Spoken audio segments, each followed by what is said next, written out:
hey, guys, a month ago I didn't say, let's go win 4 games.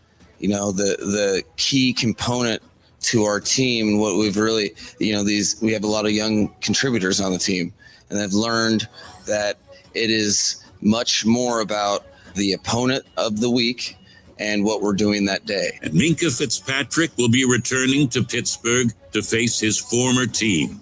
He says, no big deal. Nah, so the only reason why it's a big week this week is because we got a game, and we got to win it. And the Dolphins win 5 in a row.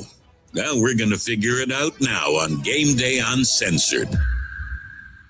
The pregame show for real Miami football fans with Tobin and Solana, Omar Kelly, and Chris Perkins on FM 104.3 WQAM, Miami's sports leader. Gameday Uncensored on FM 104.3 WQAM is brought to you by the Lexus TX. Room for all your passions in 3 rows of luxurious comfort. Experience amazing at your Lexus dealer. By Edmore Sawgrass Cadillac. Shop over 22 acres of Cadillacs built for luxury and performance at Edmore Sawgrass Cadillac. Start your game-winning drive today at Edmore Sawgrass Cadillac. EdmoreSawgrassCadillac.com. And by JM Lexus. JM Lexus has the best team in the business. A 4.8 Google rating with over 22,000 reviews and counting. JM Lexus, West Sample Road, Margate. And welcome on in, everybody, to another edition of Game Day Uncensored right here on FM 104.3 WQAM. Tobin here with you alongside my co-host, Alejandro Solana. Boots on the ground at the Kaseya Center today. What's up, buddy? How are you? How are you from the Heat's house? I'm good. I was telling Hawk early, I'm right next to the Tequeño stand. I'm at section 123. I've got salty donuts, Skinny Louie's to my right. I'm situated perfectly.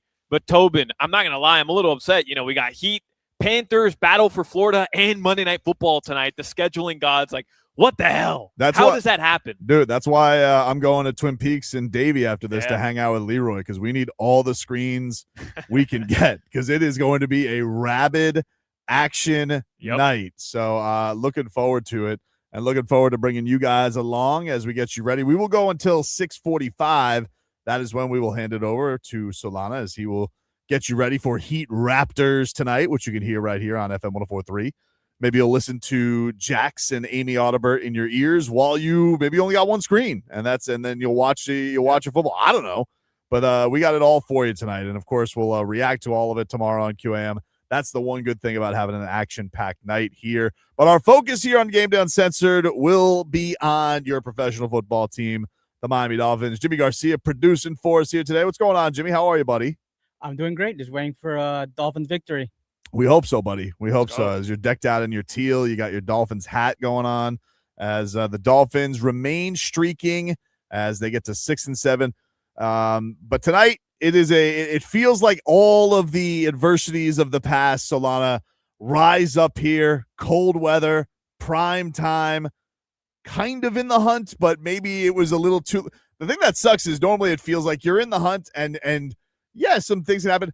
It almost feels like the Dolphins got streaking, but unfortunately they got too far behind this year because the AFC records are too fat and sassy, and they're not going to be able to catch anybody. But task at hand right now, Solana, they got to try and get back to 500 tonight against this Pittsburgh Steelers team. Yeah, a year ago, with the record the way it is entering this game, you would have been fine. Like, you would have said, hey, win 2 of your next 4, just get to 8 or 9 wins, and you were likely going to make the playoffs.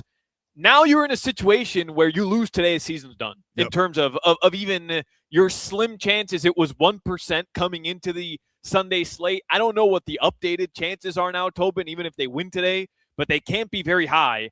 Either way, like, hey, you've got to win out. So now every game is a must-win, starting with Monday Night Football, which, by the way, don't you want that? I mean, don't we want to see this team continue winning? I don't know how you feel about that, Tobin. Yeah, I never thought that this team, once they got to the point of like fending off the Washingtons of the world, even after they beat the Bills, I was like, well, they're just not tank bad. Like they're not the worst football team I've ever seen in my life. The problem was with they would just make terrible mistakes all the time and cost themselves games. But I never thought, we saw tank bad. We saw 2019 when appropriate. This is the Minka Fitzpatrick Bowl. Like, we saw that Ravens game. We're like, this might be the worst football team we've ever seen. Some of us were there for 07, and you remember, oh my God, that team was that this reminiscent of tonight when you had the Mud Bowl, 3-0 when the Steelers won a game in just the absolute slop. So I never thought this team was tank bad, but I get people who are like, they don't like riding this wave of let's just kind of be as respectable as possible, but that means not everyone's going to get fired. They're not going to clean house because, look, there's still an argument. Mike McDaniel's on his 4th season. He's had his leash. They've spent their money. The quarterback that he vouched for does not look anywhere near worth the contract extension. He also has had his run and could be moving and move on, and people would be fine with it. And it kind of feels like we're going to go towards everything of the Stephen Ross era, which is, well, we got rid of one guy, but we're not going to get rid of all the guys. Yeah, the clean the slate, empty everything that you have currently in this regime. It doesn't feel like we're headed in that direction. Tobin, I don't know if that changes, though. I don't know how we'll feel at the end of the season. If the Dolphins win out, I don't think there's a chance in hell Stephen Ross is going to fire Mike McDaniel because, by the way, we know he likes Mike McDaniel. Right. If he didn't feel strongly about his relationship with McDaniel, or at the very least, if he didn't feel like there was hope that he could salvage his job, he would have canned him when he canned Chris Greer. It would have just been the easiest thing to do and say, hey, look where we're at right now as a franchise. Some change had to have been made. But here you are, Tobin, with an opportunity. You talk about cold weather game. You talk about prime time. The Dolphins in the McDaniel area, they haven't been good in December either. Like, there's so many Hawk, the way he framed it at the 2 o'clock hour to start our show was slaying the dragon. Like, today's that opportunity to just put to bed a lot of narratives that have hung around this team, even pre-Tua and Mike McDaniel, but they've been exacerbated with these two together at the helm leading this organization, which is December game, forget about it. You're not winning. Cold weather game, forget about it. You're not winning. Tua in cold weather in December, forget about it if he's even available at that point in the season, because it feels like he hasn't been outside of one season. So I do like a lot of the narrative, like just the idea that, okay, you're clinging on to dear life for playoff contention. This season, you just don't feel like, even best case scenario, you win out, you're actually going to make the playoffs, which stinks. And I know a lot of people, as we're just discussing, are kind of bummed that McDaniel is potentially saving his ass here by winning out, or at the very least salvaging the season. With all that being said, the Miami Dolphins have an opportunity here to A, continue winning games, and B, do something that they haven't been able to do in a long time, which is cold weather, Monday Night Football primetime victory with Tua Tagovailoa. This one would be fun. A lot of narratives at play tonight. I adore them practicing in the snow a couple days ago. I loved it. Great photo op. It was so great. It was like, it was perfect because you never get that opportunity. Like, there was like, we're going to lower the conditions in the indoor facility. I'm like, that's not going to work. You're not. But like, I love the idea of going into blizzard-like conditions and just like throwing the pigskin around, putting a couple of reels together on social media, have a nice little walkthrough. Perfect. And look, it's going to be colder there tonight than it was a couple of days ago. But I like that. I'm like, you know what? Good, because teams will acclimate to the West Coast. They'll get there a little early. You'll acclimate to altitude. I like the idea. And the thing is like, look, there's only one guy we're truly worried about this with, and it's the quarterback, because as far as the style of the team, they're more built for this. This is a run football team. They feel like their guys in the trenches have been fortified a lot better. We'll see today. They obviously get a break with no TJ Watt playing for the Pittsburgh Steelers, but this does feel like a team that is more capable of carrying this ability to be productive on the road based on how their team plays. Well, I mean, I don't know, Tobin. Is this team, I know they're running the football more, and I know we've been begging for some sort of identity, and I think they've molded out their identity towards the back end of the season, which is run the football. You've brought in that extra lineman with Daniel Brunskill. Like, you've kind of revitalized how the offense is finding success and moving the chains and putting points on the board. Awesome.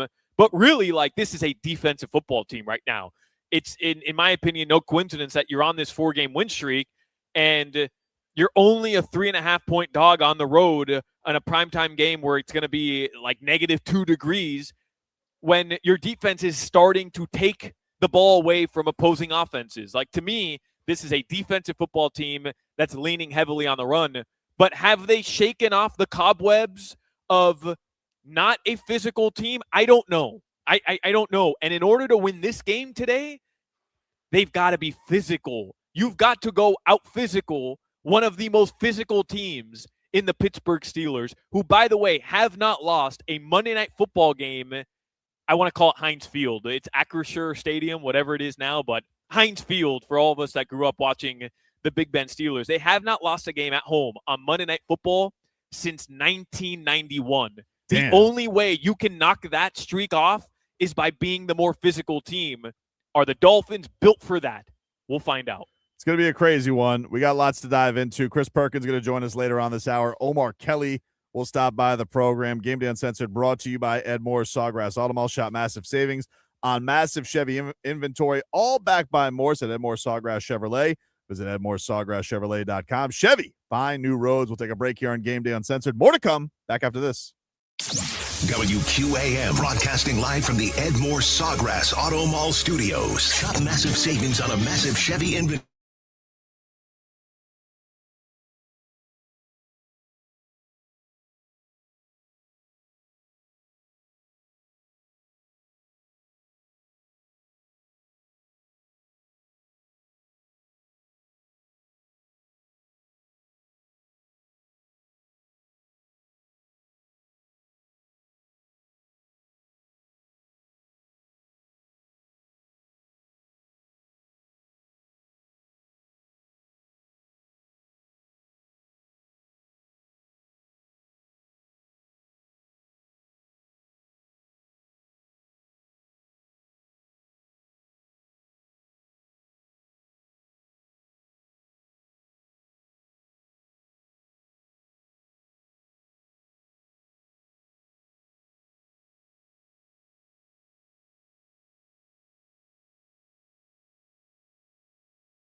Dolphins on FM 104.3 WQAM.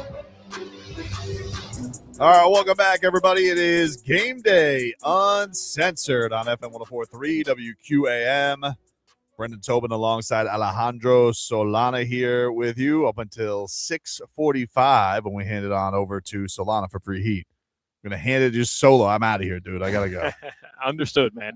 Have fun. I wish I could join you at Twin Peaks. Yeah, we'll be at Twin Peaks and Davie, Leroy and I, amongst others. So come on, join us if you're in the area. We'll watch all the action tonight. You got Panthers, you got Heat, you got the Dolphins taking on the Steelers. Solana, let's look back at last week.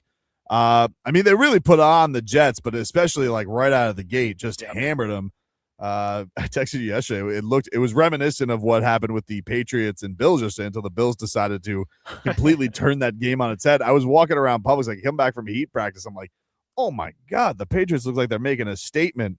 And then Josh Allen did what he's been doing in the second half, basically against everybody that hasn't since his Dolphins foils when it all kind of fell apart for him. But that was really impressive to start the game, to put it on the Jets like that. And then, eventually they hammered it home. It was a little frustrating in the in-between, but they jumped out to such a huge lead. And then you had this undrafted rookie quarterback in there who, deer in headlights, the Dolphins defense really got after. But what stood out to you with that win?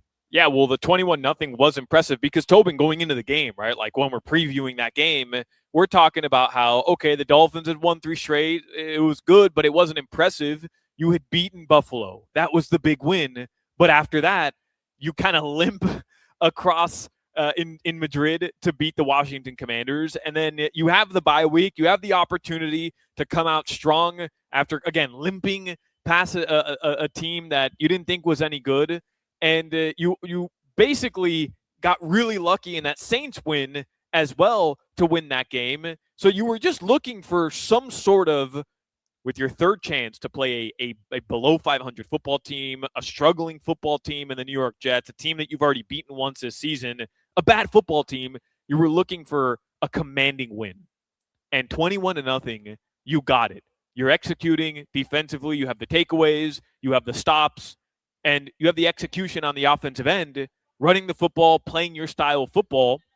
But for whatever reason, at 21-0, Tobin, correct me if I'm wrong, I felt like, this will be a one-score game but by midway through the third quarter. And it's never a good feeling when you're up 21-0 and you're saying, well, I don't feel like this team's going to put it away. And they did, to their credit, but there were parts of that third quarter that were just maddening. Classic Mike McDaniel boneheaded decisions when the Dolphins should just be running the clock out. They should be running the football. And Tua almost turns the ball over with a backward pass. Just things. That was legitimately crazy. I don't even understand. Like that entire drive, Tobin. That entire drive. Yeah, that whole thing of like throwing the ball backwards, which I still think it was backwards. I got to be honest with you. Sure. I thought that ball was backwards. Like they're sitting here, they're like, no, it has to be where the release. I'm like, whatever. Like I thought that was backwards, and then he nearly gets picked off by the linebacker, and it's a pick six. Like it was. The only person who was trying to break you there was Tua and Mike McDaniel's play calling, whatever the situation that set that up, because Devon Achane continues his incredible play, and it seems like he's good to go tonight, which is great news because, I mean, he looked so unstoppable to start that game. Dude, when he ran through every single New York Jet, it looked like the Matrix. Like he was just in another universe of speed than everybody else on that field. But you set yourself up and you have this comfortable lead, and like there's only one way this goes bad. There's only one way you can mess it up. And I'm just like, come on, dude. Like they got a little punt return. Yeah, of course. Two was just like airmailing throws, and it was just strange because it's not like he didn't have good throws and didn't look sharp to start the game. He had good throws. Him and Dulcich were finding themselves. I don't know what happened there where it just like it got away from him that much. But yeah, you're right. You get into the second half, and then thankfully the defense was up to snuff. They're taking on this young quarterback who they're absolutely pummeling into the ground. They're getting turnovers, and I'm just like, dude, what took so long? Because they finally decide, you know what, let's just hand it to Jalen Wright, who took over for Devon Achane and did a really, really strong job, finally having a breakout performance, which is probably one of the best stories of the game. But, I'm not going to quibble too much. Like, you smoked him by that much. Like, all right, you did what I wanted you to do. But, yeah, it certainly had its moments of angst. No, you're right. Look, I mean, overall, you got what you wanted, which was a double-digit victory. You win 4 straight. You sweep the New York Jets. I don't care what the hell the situation is on either side. You sweep the New York Jets, we're all going to celebrate, okay? I mean, that to me, miss me with the tanking stuff. Beat the New York Jets every chance you get, the stupid Jets. But, Tobin, I think coming off of yesterday's Sunday slate, where you see what the Jaguars and Trevor Lawrence did to the Jets, he just had one of those games, right? One of his best games of the season, but it's because of the opponent. And it sucks because you were hoping to see that kind of game from Tua, right? Where, he's got the Jets. They kind of are trying to lose. They traded away all their best defensive players. He has the opportunity to go out there, shake off some of the rust, maybe rekindle the classic Tua game, right? The vintage Tua. Owns the Jets. And you just got nothing in that second half where you were clearly, in my mind, correct me if I'm wrong, Tobin, McDaniel was giving him the opportunity, giving him the football and saying, hey, go step on the accelerator. Let's go. Let's blow this team out. I'm putting the ball in your hands. And there's just some decisions that are mind-boggling. As far as it pertains to Jalen Wright, we found out after the game where he talks about how Jalen Wright has been really performing well in practice. So those are positives because today with Achane, look, he could tell you all he wants. He's fine with those ribs.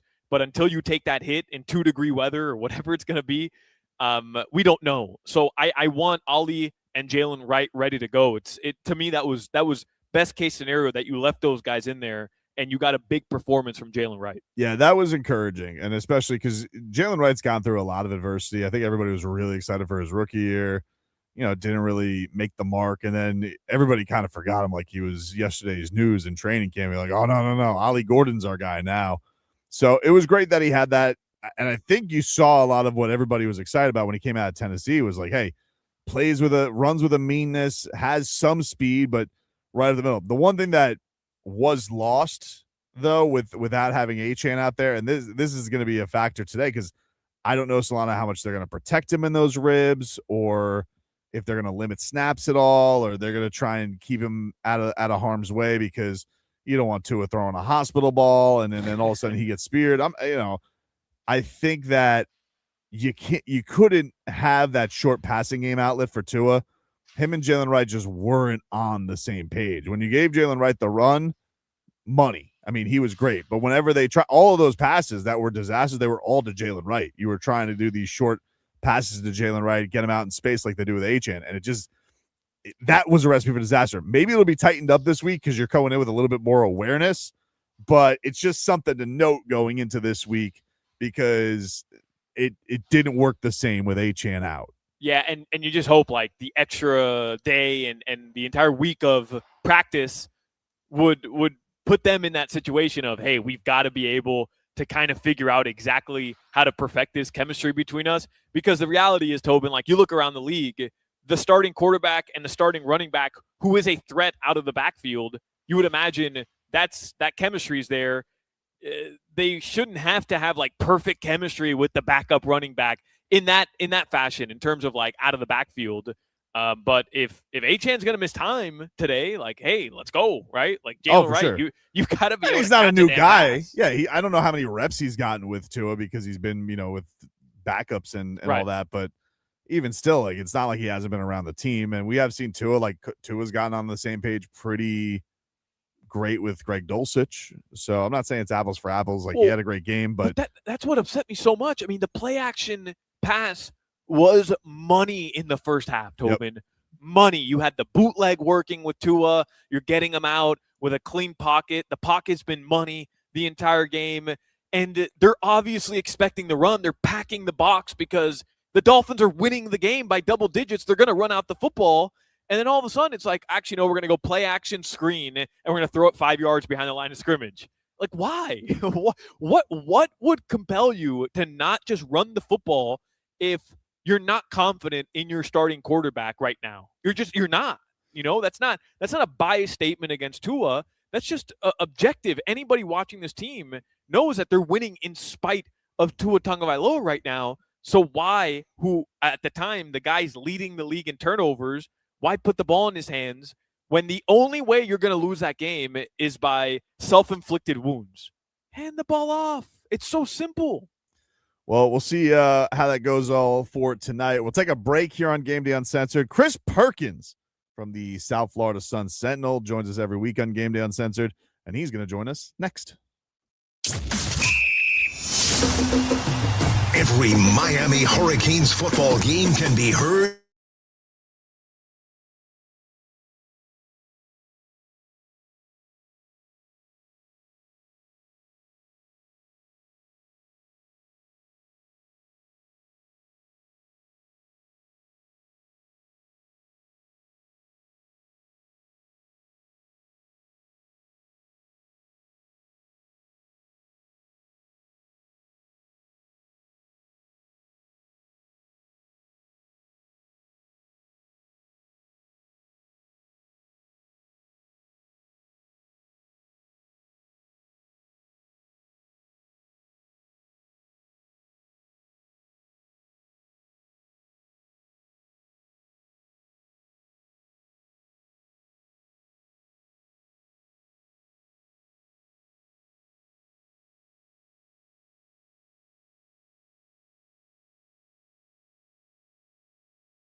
let's get back to Game Day Uncensored. The pregame show for real Miami football fans on FM 104.3 WQAM.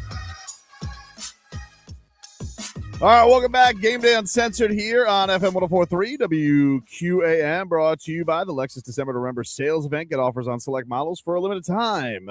It's time now, Solana, to head on out and talk to our guy from the South Florida Sun Sentinel, Miami Dolphins columnist. Chris Perkins joins us there. Perk, how are you? I'm warm. I'm inside the press box. 20 degrees outside. Go outside, like Perk. 13, Come on. I'm warm. Go outside, Perk. Come on. Battle through the elements for us. You know what, Solana? I texted you today. I told you I walked like 2.5 miles. My phone said I walked 3.8 miles yesterday.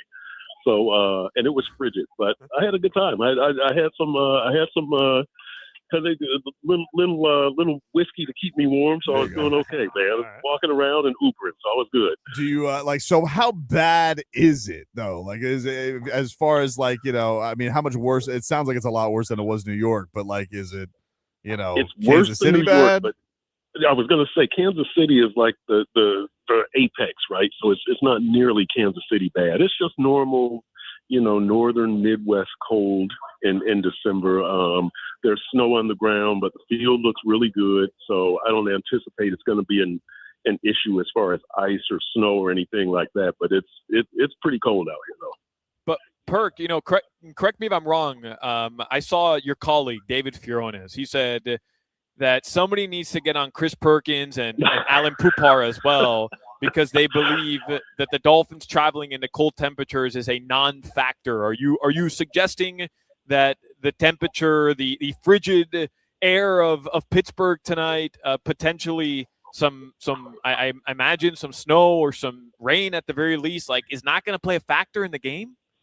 No. I think when you're talking about cold conditions like wind and rain or sleet or snow, actual precipitation can affect the outcome greater than just the actual temperature. It's cold out here. In the Dolphins' case, Mike McDaniel is 1-5 when the temperature is 45 degrees or below, and they've lost to Buffalo twice. They lost to Kansas City, and they lost to who's the other one? Oh, Green Bay on Thanksgiving. Yeah. They weren't going to win any of those games in September at Hard Rock Stadium, most likely. It happened to be cold. They lose to good teams, and then when it happens to be cold, then you always say the cold weather was a factor, but it hasn't been. They've just gotten beaten by better teams when it happened to be cold outside. I think tonight the better team will win. I don't think the temperature is going to be a factor in the outcome of this game tonight. How much of a break do you think the Dolphins are getting without TJ Watt out there? Huge break. I mean, come on, this is the best player on their team, and that's with all due respect to Cam Hayward, who's going to be a Hall of Famer, all due respect to Aaron Rodgers, Hall of Famer, all due respect to DK Metcalf, who is an absolute physical beast. But TJ Watt, that's a huge break for the Dolphins. And look, I'm not going to say that if that's going to determine the outcome of the game, because the Dolphins are a run game and defense team now. And so, TJ Watt's pass rush wasn't going to affect the game as much as it would have, if they were running their other offense, the deep passing offense. But it's still a huge break for the Dolphins, a huge relief for the offensive tackles, right? For Austin Jackson and for Patrick Paul there on the left side. So they do catch a break there, but again, the run game defense Dolphins aren't going to be as effective as that deep passing game Dolphins team would have been. Nobody's happier about that than Tua, Perk. That's what I'm thinking. But right. In terms of how we've seen the Dolphins, and hats off to you, man. I've brought it up every week since I laughed at the statement you made going into that Bills game, where you said, "Hey, if the Dolphins shock the world today, they could be looking at a 4-game win streak." And I told you I didn't think there was a chance in hell that this iteration of the Miami Dolphins could win 4 straight games. And you were right, Perk. I have to eat that one. I was wrong.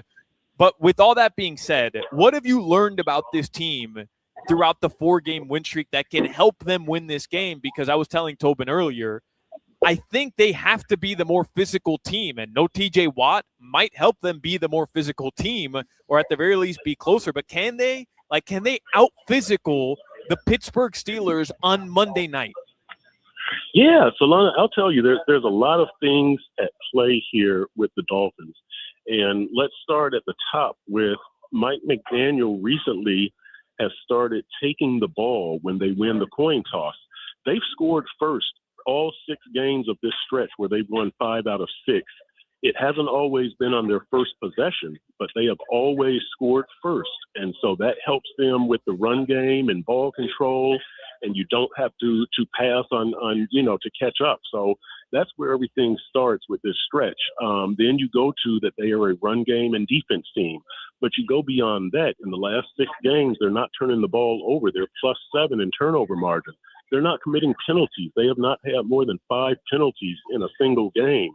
You look at the scoring defense, they're allowing an average of 13.3 points per game. There's only been 1 game in this stretch where they've allowed more than 17 points. So yes, Solana, they do have to be more physical, but they have a lot of things working in their favor during this stretch. And that's what would help them win this game tonight. Not just, the fact that, that they've been hot. The reasons that they're hot are the reasons that they would or could win this game tonight. Perk, now that we got so many weeks done with this season, did the Dolphins end up winning the Steelers trade with Minkah Fitzpatrick and Jalen Ramsey and Jonnu Smith going there? Because that was a tough situation, or obviously Jalen and Mike McDaniel, for whatever reason, it just didn't work out anymore. They didn't want to play for one another anymore. But to get a guy like Minkah who feels like he's coming along, am I crazy to think that the Dolphins came out with the better end of that deal? I think that they did for a lot of reasons. Number one, you needed to get rid of Jalen Ramsey, right? So that was one thing. Number two, you weren't going to pay Jonnu Smith what he wanted, so that's another thing. Number three, you got an outstanding player in return. Now, having said all that, Minkah's not going to lead you to the playoffs, most likely. I mean, the Dolphins, by the way, who could be eliminated from the playoff race with a loss.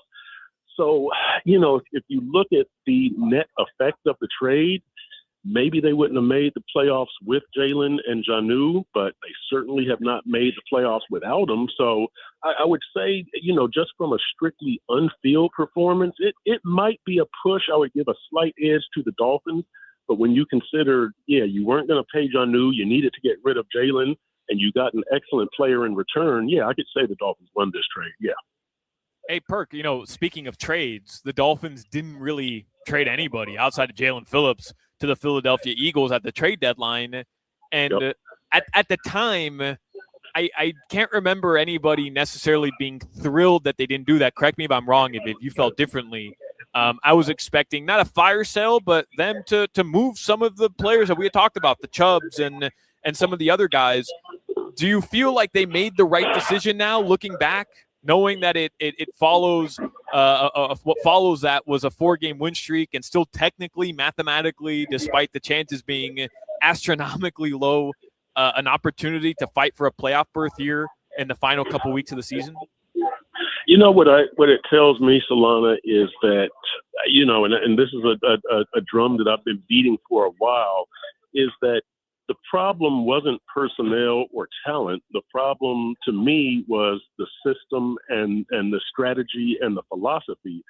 And I say that because this talent that has won 5 of the last 6 games is pretty much the same talent you had before, but you deployed it differently, right? Now you're run game and defense, and you're getting a better result. When you tried that passing offense, it didn't work as well. And this is the second straight year for Mike McDaniel. And I'll say this also, if Mike McDaniel comes back, which it looks like he is, I would demand, and I don't know who makes this demand, if it's Champ Kelly, the interim GM, or Steve Ross, the owner, he's got to scrap that deep passing offense. Last year, you scrapped it and went to the dink and dunk. You finished 6-3. This year, you scrapped it and went to the run game. You won 5 out of 6. You don't have to totally get rid of that deep passing offense, but put in elements of the dink and dunk, put in elements of the emphasis on the run game, and you're going to have a better offense. And so this talent that they had without making all the trades and having a fire sale, this is what you should have been doing all year. So I guess they did make the right decision by not having a fire sale. You had enough talent to probably win 8 or 9 games. And to me, that's the team we're seeing right now, is a team that is playing well enough to have won 8 or 9 games this season and still might win 8 or 9. Yeah, another question about like them going into next year, Perk, because the Chiefs, they're out. It feels like the king is slayed with Patrick Mahomes at least having to recover from this ACL. Do you think that the status of the AFC, which has a lot of teams with good records, but not necessarily, I guess, a favorite anybody truly believes in yet because we haven't had the postseason, do you feel like that'll affect how the Dolphins go about this offseason one way or another, whether they feel like, a couple tweaks and we could be a 10, 11-win team, or do you feel like it needs to be like, you look at the Broncos, they kind of reset quick. The Patriots kind of reset quick, and we'll put them in a position to say, let's take our step back, get our stuff right, and then go forward. Like, what do you think the state of the AFC will have an effect on how the Dolphins go forward? I think it's interesting, Tobin. I think that the conference is wide open right now, right? Because the normal bullies that we used to see of Kansas City, Baltimore, and Buffalo, 2 of those 3 teams have fallen out. We'll see what Buffalo is. I still don't trust that run defense, but they have Josh Allen, and he's a difference maker, and they're a 10-win team right now. But, yeah, I do think that the AFC is wide open. So, if you're the Dolphins, to me, you're not necessarily building a team to beat Buffalo or a team to beat Kansas City. You're building your own unique team that can win. I think you're on the way with this run game defense strategy and philosophy. I think if you continue building in that fashion, which also takes some pressure off of Tua, which is one thing I think they should have done for a long time, I think you're going a long way toward building a winner, right? I think that's kind of the way that Denver has done it. Bo Nix is nothing great, but they surrounded him with some really good talent. Caleb Williams in Chicago, and I know that's NFC. He's decent, but you've got a good team around him. The same thing with Brock Purdy in San Francisco. Heck, they were winning with Mac Jones, the backup quarterback, for a few games this year. I think if the Dolphins continue to build with defense and run game and not so much emphasis on Tua and the deep passing game, and by the way, Tyreek won't be here next year. I think we can all agree on that for both health and financial reasons. He's going to cost them $51 million on the cap. So to me, this is the better way to proceed toward building a winning team, a team that can win in any weather, although I don't believe the weather myth. It can win against a lot of different types of defense. By the way, this run game, this offense, they're having more success against the 8-man fronts that they constantly see than they had last year going against the 2 deep safeties, right? Which just stalled that offense when you had Tua and Tyreek and Waddle. Now you've got this run game going against 8-man fronts, and Achane is running through them. I think they come across a successful offensive style they should use to build for the future. I'm with you, Perk, but also just give me Joe Burrow next season as well, if you can make that happen. Yeah. Like, because I'm you can play a lot of style with Joe Burrow, right? Yeah, everything you said, I'm 100% with you. As long as he's not sad. Right. Yeah. I mean, but come on, Tobin, he's leaving Cincy for Miami. I mean, that's the cure for depression right there. Right, Perk. I mean, just give me Joe Burrow, and everything we just agreed on goes out the window. Play however you want to play. That's right. What do you want us to do, Joe? Exactly. The strategy changes. That's right. Oh man. Hey, I'll tell you guys this also. Our friend Mike Pouncey is here tonight because Marquise and Ben Roethlisberger and Joey Porter are being inducted into the Steelers Hall of Honor. So, so our old friend Mike Pouncey will be here. And the Steelers, if I'm not mistaken, they have not lost a Monday night home game since 1991. I think that's a stretch of 21 games, right? Yeah. So they've got the crowd might be a little bit more fired up, I think, for Big Ben and Marquise and Joey Porter. They will be fired up. And then they do have that streak of winning Monday night home games. So that's a couple of the kind of the extra thing. Oh, and I'll tell you this, the Steelers, they're known for playing the song Renegade by Styx here at this stadium, right? Mm-hmm. It gets the crowd really fired up. Friday at practice, the Dolphins played that song on a loop like maybe 3 or 4 consecutive times just to either piss the players off or to get them, used to hearing it. So there's also that. No orange jersey playlist. They just decided Mike McDaniel went rogue. That's right. That's right. I'm going to build up some Pittsburgh Steelers hatred for you. Take this. Yeah. Before we get you out of here, Devon Achane, like, how concerned are you? How concerned should we be with him? Do you think they limit his touches at all? Do you take out the passing game a little because you worry about like maybe some rib shots out there? Is there any adjustment, or do we get normal Devon Achane? I think we get a fairly normal Devon Achane. He told us during the week that his plan was to wear some type of protection, but he didn't know exactly what it would be. So he was going to be experimenting with flak jacket and different types of things. So, he doesn't look like he's in any kind of discomfort when we see him out there. The little bit that we've seen him during practice, when he's in the locker room, he's not wincing. It doesn't look like, he's able to stretch and turn and all that kind of stuff. So I think Achane is going to be, fine. I would say 90% if I could put a percentage on it. So I don't think the rib injury is going to significantly limit him in any way. Go check out Chris Perkins' work in the South Florida Sun Sentinel. Always appreciate it when he joins us. Perk, thanks for the time, man. All right, guys. We'll do it next week. There you go, Chris Perkins. Always appreciate him. Boots on the ground. Cold boots on the ground right now. Frozen boots. In Pittsburgh. We will take a break, Solana, as Game Day Uncensored rolls on here on FM 104.3 WQAM, getting you ready for Dolphins and Steelers Week 15 Monday Night Football and an action-packed South Florida sports night. Take a break. Back after this. Hey, we want to hear what you have to say. Text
Wait, the Dolphins have won 4 in a row, and they're looking to make it 5 straight tonight versus the Steelers in the Arctic air of Pittsburgh? You bet they are.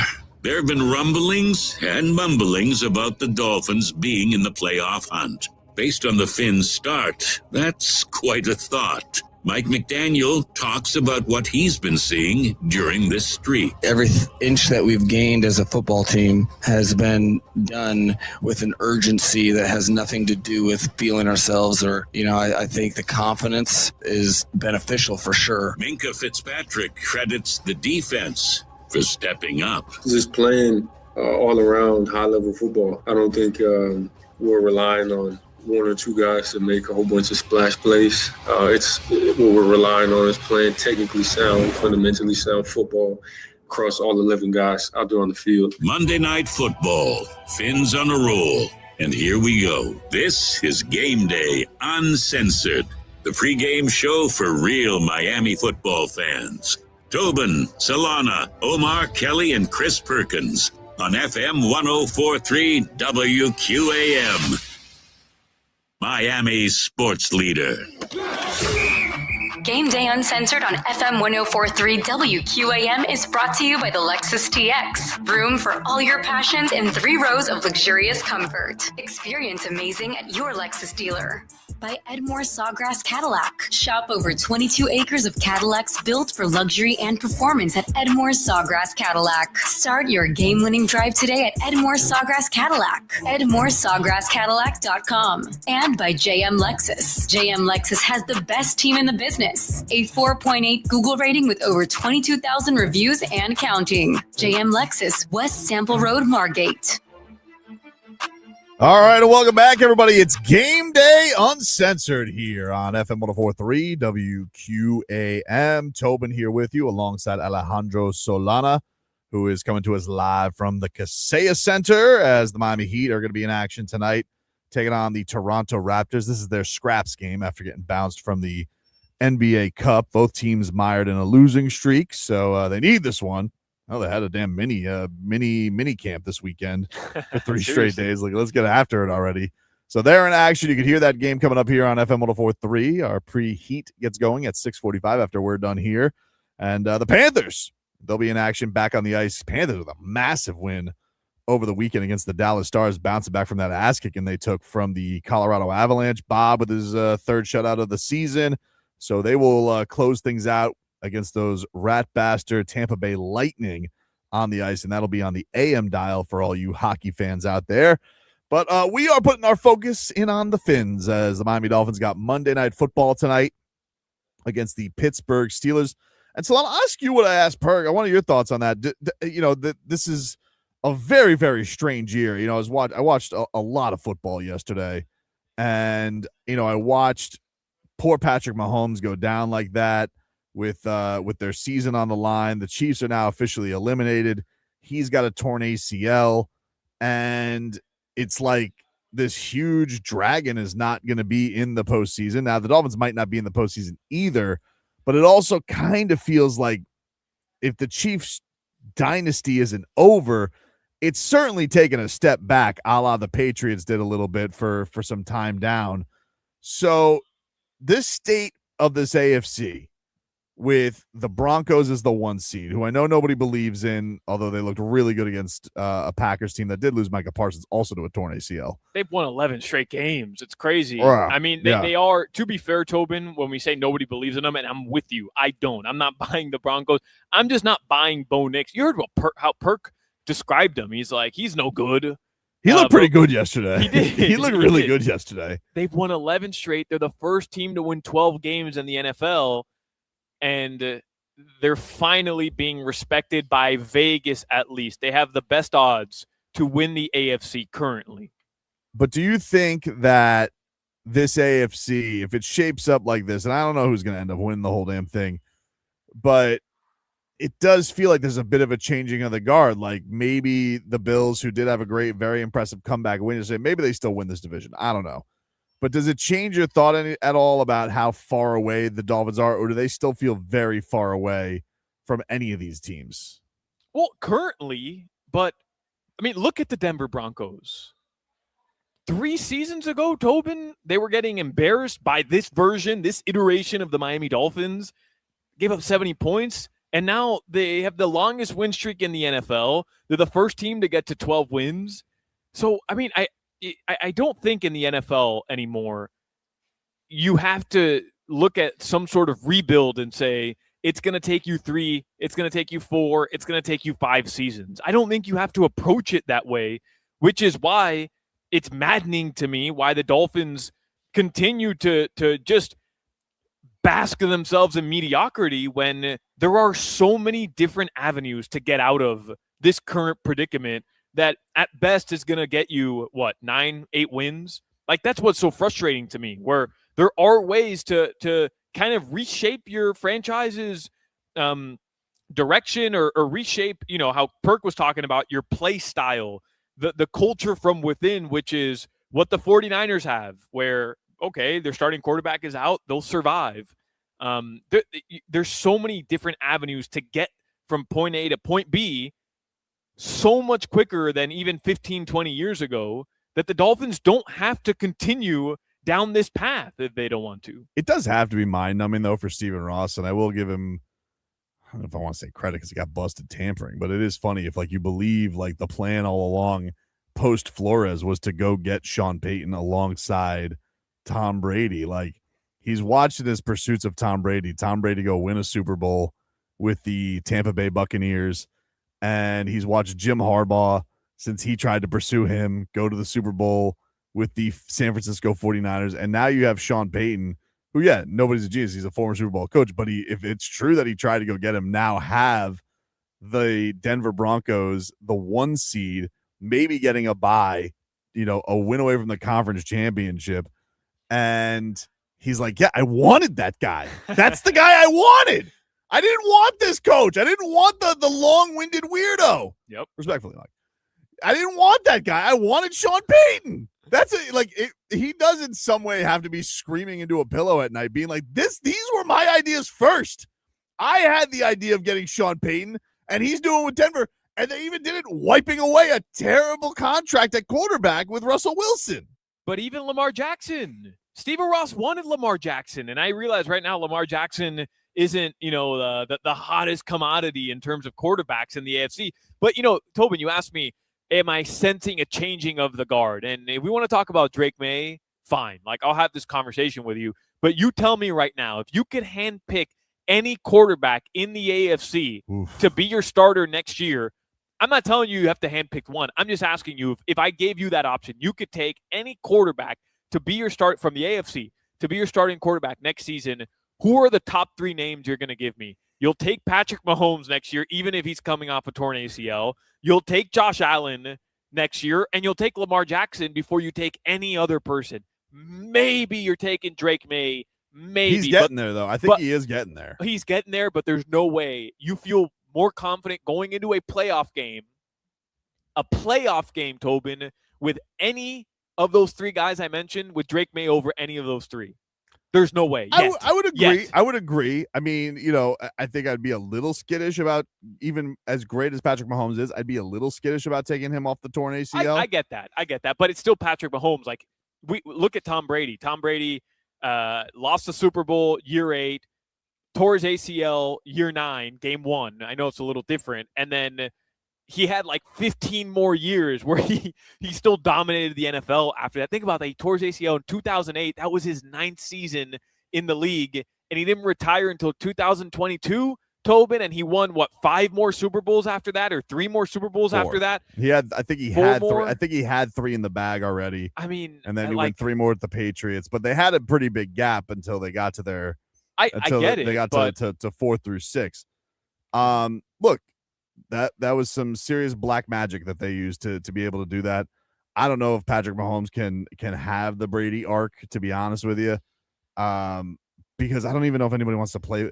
Tom Brady is also the sickness of Tom Brady is I don't think anybody wants to play football that long. I think that he is a little bit football deranged in that, look, it cost him his family. The guy, was he had a marriage. It was football or me, football.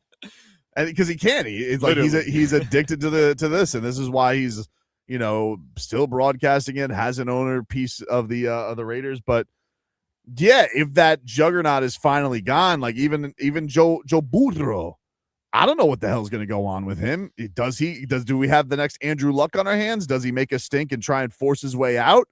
I don't know. I don't know. It does feel like Lamar Jackson, all right, he's not just a runner, but athleticism quarterbacks, like it does maybe go faster than other ones. So for sure. I don't know. Does Josh Allen, how many seasons can he hold up with his, like Atlas, that entire franchise falling apart? I don't know.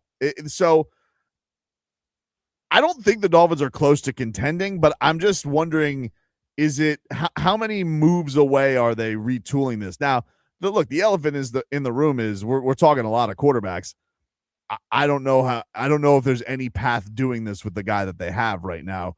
And that's why I think tonight is a little important. Like, it's important to see, like, hey, we always doubt you in these moments. I don't want him to go throw 30 times. But if it comes down, I need some key throws, some clutch throws to convert. Can he find Jalen Waddle in big games? Not always the most reliable. I'd love to see if they need it. Yes, lean on the run, do what your identity is in. But if they need it, can he get it? And I think maybe this game ends up meaning nothing, but I think that it can show people a little something. And that's the question, right? Is there another gear to Tua that he unfortunately, whether it's due to injury, whether it's due to, I want to say, injuries over the past couple of years, like cumulative injuries that have just slowed him down? We don't know. But is there another gear that we know he's gotten to in the past? It just feels like he's regressed and he hasn't been able to get there this year. Because, Tobin, you're talking about how the AFC looks right now. I don't think Trevor Lawrence is a much better quarterback than Tua Tagovailoa, even the current version of Tua. But they've got a lead in the division right now. They have 6 more wins with 3 more games left to go than they did a season ago with a brand new head coach. That, to me, is proof positive right there that you don't need Josh Allen. You don't need Lamar Jackson. You don't need Joe Burrow. You don't need a elite caliber quarterback to contend in the AFC right now. If Patrick Mahomes is going to be out next season, you just need a competent one. Look at Daniel Jones. He put the Colts in the conversation. I know he tore his Achilles and they're donezo because 44-year-old Phillip Rivers is just I was captivated by that game yesterday. Me too. Unbelievable. I had it up on a very legal stream yesterday. Super legal stream yesterday. In addition to the Packers game, definitely a legal stream watching Phillip Rivers not be able to throw the ball more than 7 yards. I found myself rooting for the Colts yesterday, even though I know it hurts the Dolphins' chances the more that they win. But I don't think the Dolphins are far off. I really don't. I mean, they beat the Bills with Tua playing average at best in that game. Like, you're a couple moves away, but I think it goes back to what Perk was saying. I really do, which is it's more about the system in place than it is the current players or lack of talent. Because, look, I don't think Chris Greer was a good general manager, and I think the Dolphins missed on a lot of picks, and I think they mishandled a ton of acquisitions and draft picks and trades and whatever. But they're sitting at 6-7 with this roster right now, and there's a couple games that they should have won earlier in the season that they didn't, just based on one bad throw from the quarterback, one toe out of bounds from the running back that would have them in a much better position given all of the shortcomings on the roster. But they kind of feel like about where they should be too. Yeah, like, I don't know if they're like, I don't know if there's a sneaky great team percolating here. Like, I think they're all right. And that's kind of what they've been, like, especially ever since like the wheels fell off on the ironically enough, the Monday night meltdown against the Titans. This is kind of what they've been. And so I don't know what to buy into, because it's such a weird thing. Like, when you're in the midst of a win streak, you kind of can forget about how bad you felt when you got embarrassed by the Browns, who don't look like a competent football team. And that team throttled you too. Like, this all happened, so we don't just get to put it all away because teams are maybe sleeping on the Dolphins or whatever. I mean, they were, Olave hands away from losing to the Saints, who actually are being sneaky spoilers right now. But I don't know. I think it's something that the Dolphins will certainly entertain. It probably leans them more towards keeping more things status quo than they probably should. But I also kind of get it based on where things are in the conference right now a little bit.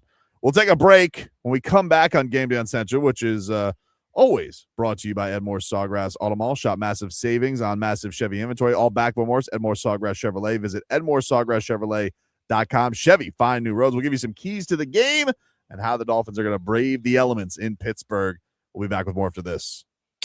WQAM, broadcasting live from the Edmore Sawgrass Auto Mall Studios. Shop massive savings on a massive Chevy inventory, all backed by Morse at Edmore Sawgrass Chevrolet. Visit EdmoreSawgrassChevrolet.com. Chevy, find new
Now for more Game Day Uncensored, the pregame show for real Miami football fans on FM 104.3 WQAM.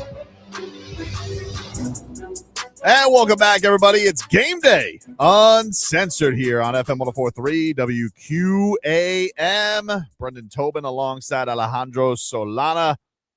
Jimmy Garcia producing for us here today. Let's get to our keys of the game. Here's Solana, brought to you by Edmore Sawgrass Auto Mall. Shop exceptional Cadillac offers now at the 3-time Cadillac Dealer of the Year. Edmore Sawgrass Cadillac. Visit EdmoreSawgrassCadillac.com. You're always backed by Morse. All right, the backdrop of this game has to have in it the grand petty of them all, which is Jalen Ramsey versus Mike McDaniel, Minkah Fitzpatrick versus Mike Tomlin. Because I got to feel like as much as Minkah may love Mike Tomlin, he was rats off a ship, dude. He went with Jalen Phillips. He went with Jalen Ramsey. I won't accept that. You could just take that quietly lying down. But Jalen Ramsey, we've already seen the situation once, Solana, this year where Xavier Howard comes out of retirement to play the Dolphins week 1. You know, says that he gave everybody the blueprint. Jalen Ramsey talked a little bit about this week with Tua and how he goes about his business. But this was what Tua had to say on facing Jalen Ramsey in Pittsburgh and how aggressive he is. Yeah, well, I think it's hard when you're trying to look at tendencies from when he was here, because schematically we didn't have him at safety really. You know, we'd move him around to nickel, then he'd be at corner, and that's Jay Rams. That's what he does. But outside of that, you know, he plays the position. He plays safety the way he plays corner. Like, he's just aggressive.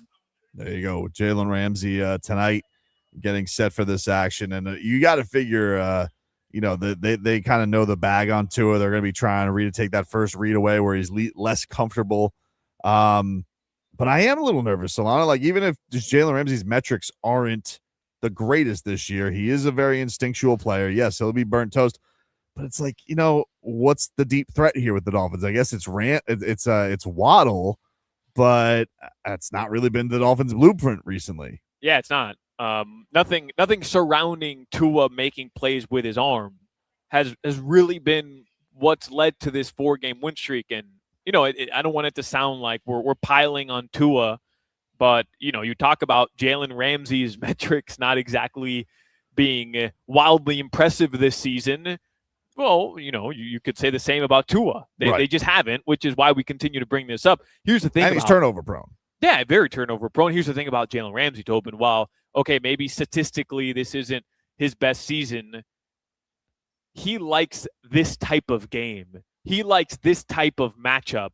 He likes the primetime moment, right? Like, this is who he is, where he wants to make the play today so that he can run his mouth. He wants to intercept Tua Tagovailoa and effectively end the Dolphins' playoff chances so that he can look back and say, you see, I was right.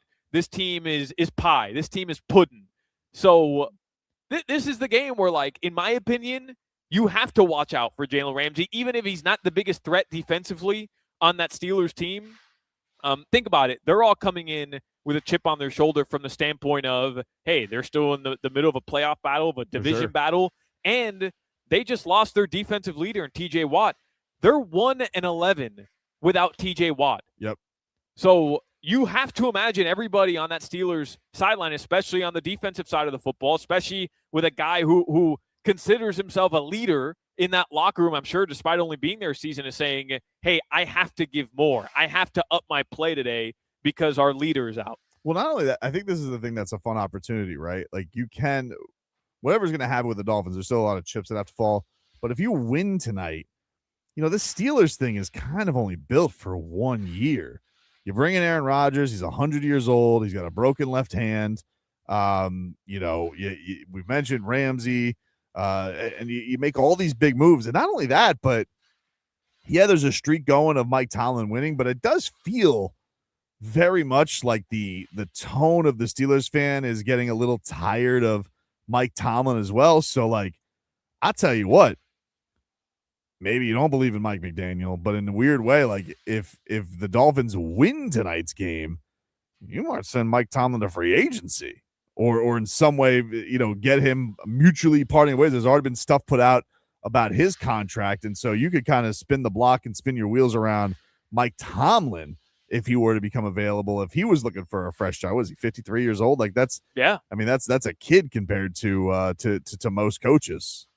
What's wild about this game is the amount of storylines. We're talking about Jalen Ramsey, Jonnu Smith, Minkah Fitzpatrick, but this one's interesting too. Like there's I'll put it back to my show, Tobin. Like Channing Crowder loves Mike Tomlin, and he's saying, hey, if there was even the opportunity that Mike Tomlin would hit free agency as a head coach, would be available, like the Dolphins shouldn't blink twice at throwing whatever number it would require to bring in Mike Tomlin. I can't even imagine the idea that, again, as a Dolphins fan who has just been beaten down my entire life, I can't imagine the Dolphins moving on from a head coach. Like my football mind can't wrap around this. A head coach who's made the playoffs and has had an above 500 record, I believe, every year. Like it feels that way at least. They didn't have a winning record last year, but they were knocking on the door. But like, first of all, I think 9-8s are very flimsy these day and age, because I think the 9-8 when you're 8-8, that's only because there was an extra game. You're basically 500 to me. Like it's an odd number of games. Okay, but you make the playoffs. I mean, what does it matter? It's just it's not an like I'm now a double-digit win guy. But where would you rather be? This is what I don't understand. He hasn't had a quarterback in Pittsburgh. He has not had a quarterback in Pittsburgh since Big Ben retired. I'm sorry. I apologize. I was talking about Mike McDaniel, not Mike Tomlin. Oh, okay. Yeah. I'm just saying with Mike, you're saying if you can't wrap your mind around it. I thought you meant if like Mike continues to win here. Oh, no. So, I'm talking about I can't.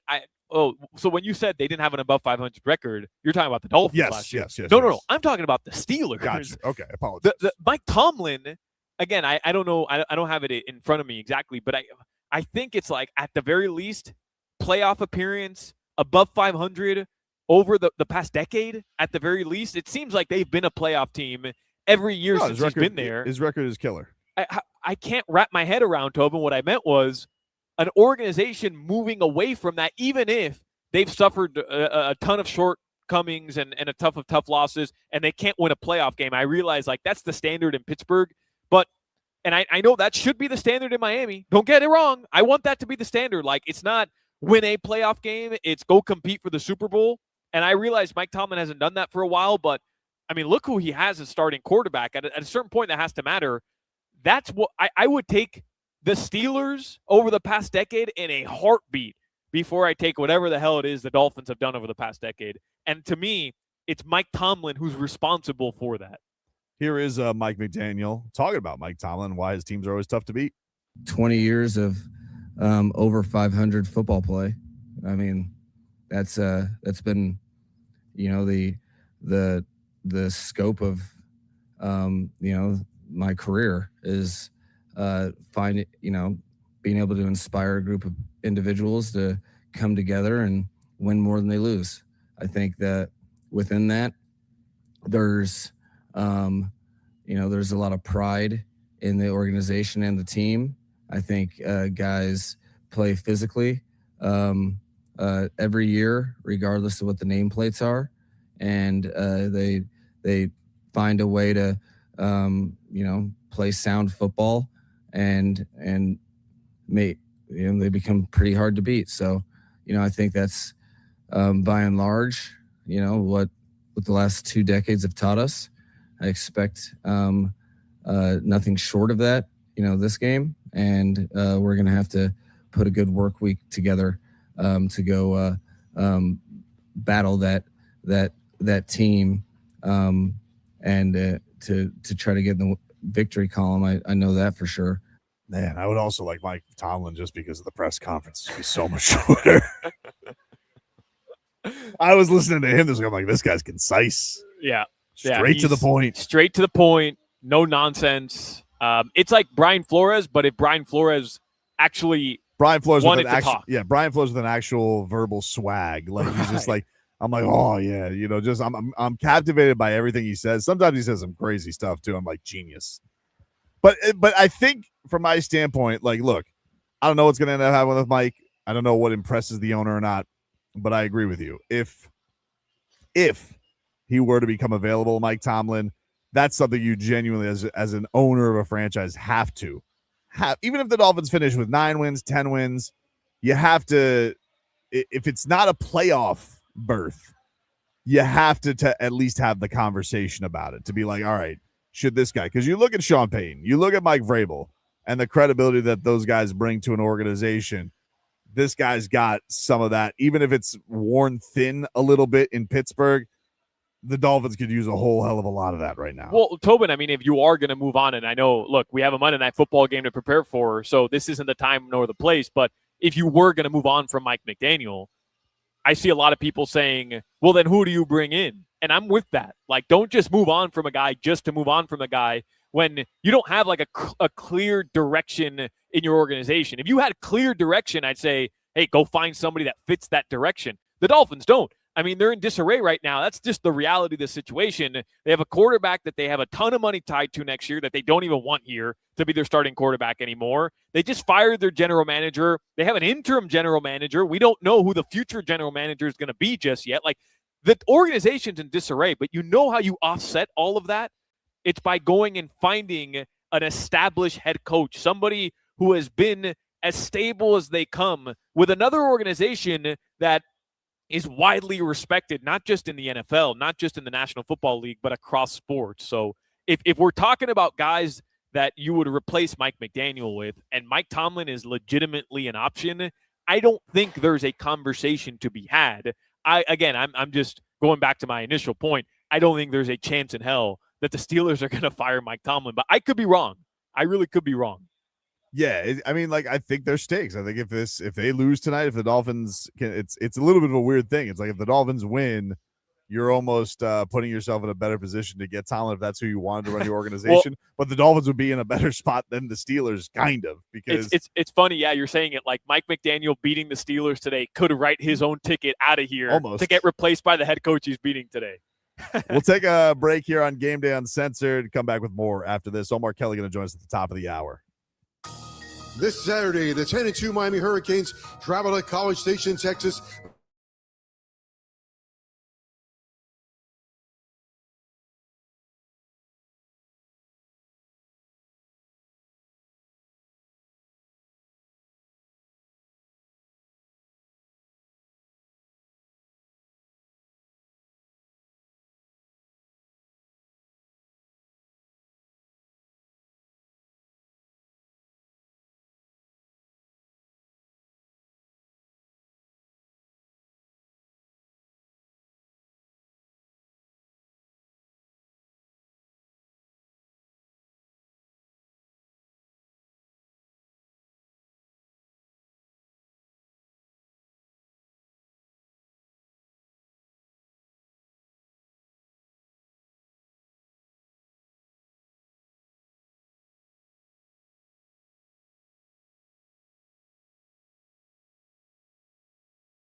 The pregame show for real Miami football fans on FM 104.3 WQAM.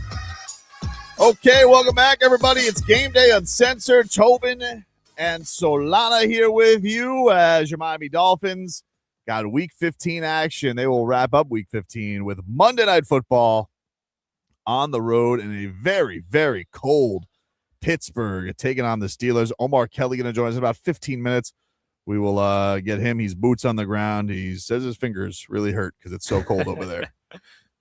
I can't believe these guys traveled for that game. Like, of all the games to travel, well, Omar goes to all of them. But, Perk earlier, I texted him. You should have sent Fiona's up there or something, missed this one. Yeah, I'm telling you, man. It's crazy. But we will get Omar's take on all things up there. We got a busy sports night down here in South Florida.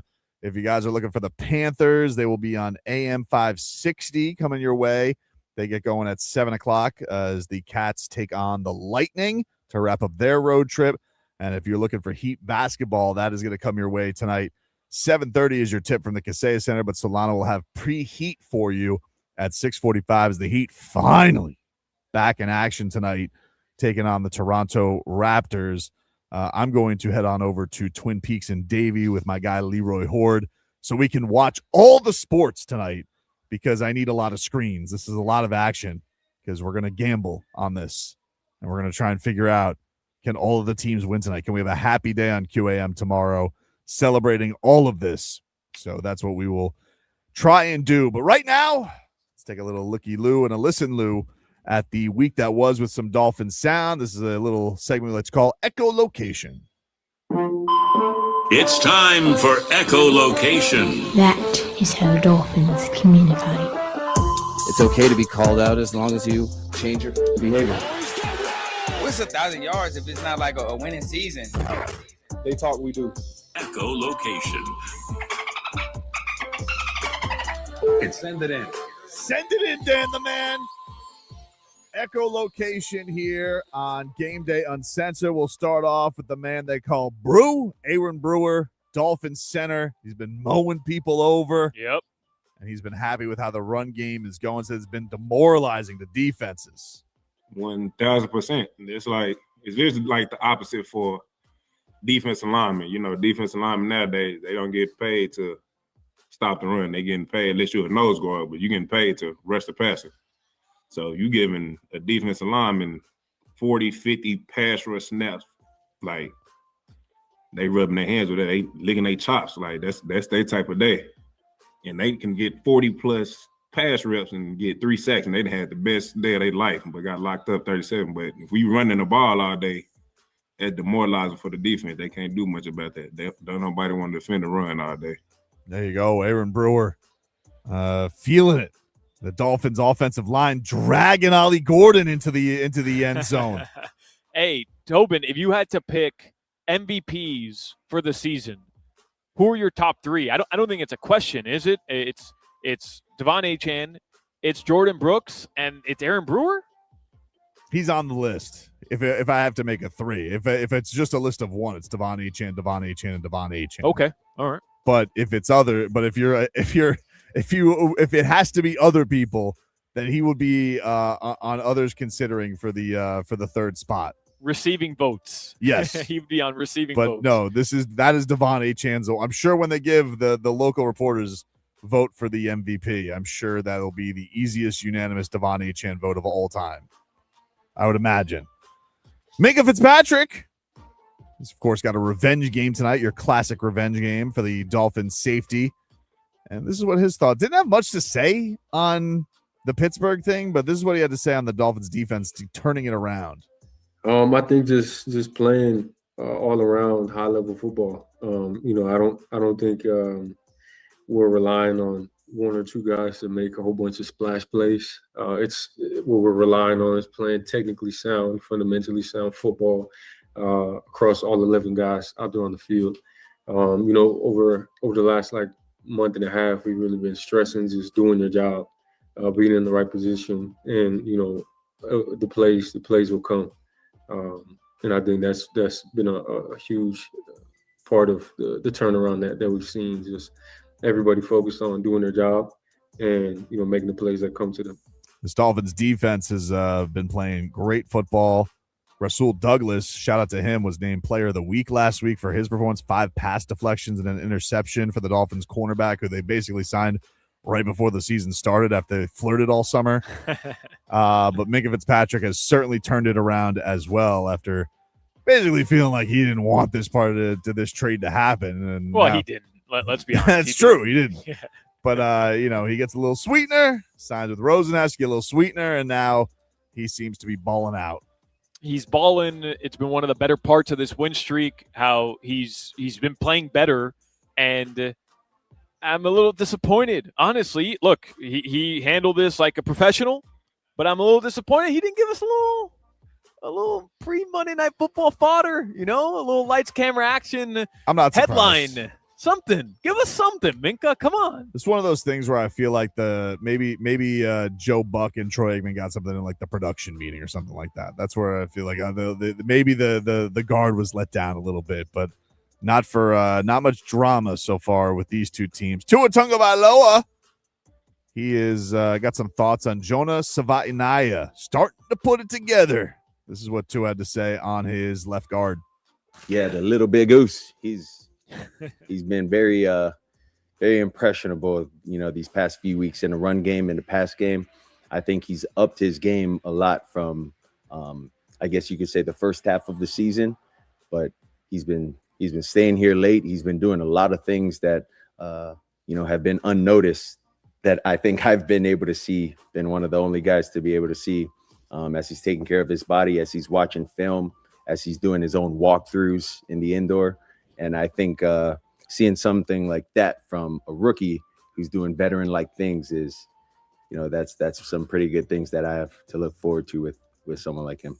Tua calling his shot. He's saying, I'm going to have a future with Jonah Savainaya. What do you call him? Little Big Goose. Little Big Goose? Little Big Goose, because he's big. Yeah. He's younger. I like that. Little Big Goose. Uh-huh.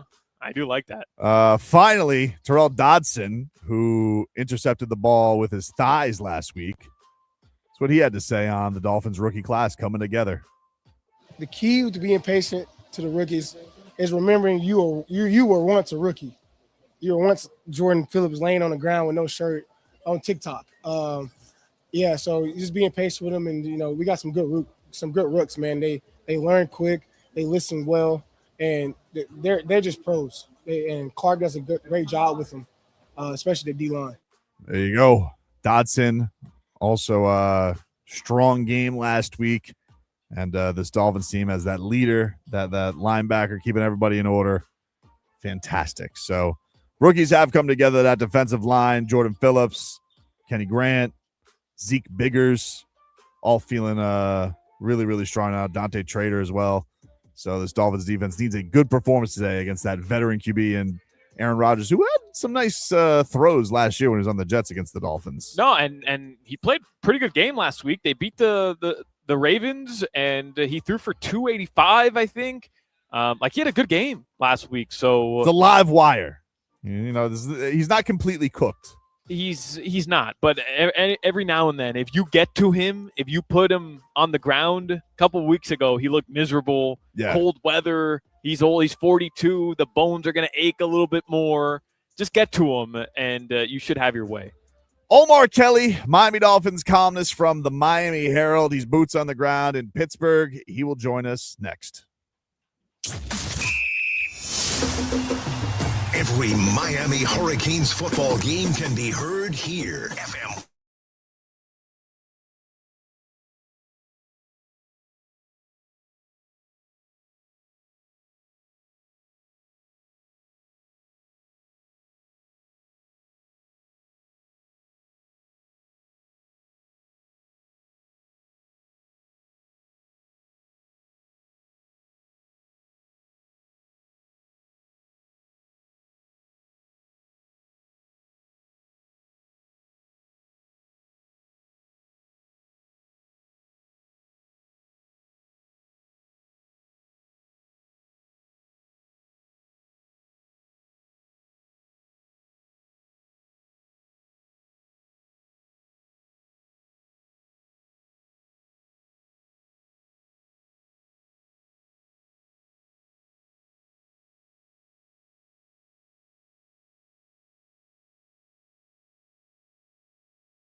It's another Game Day Uncensored.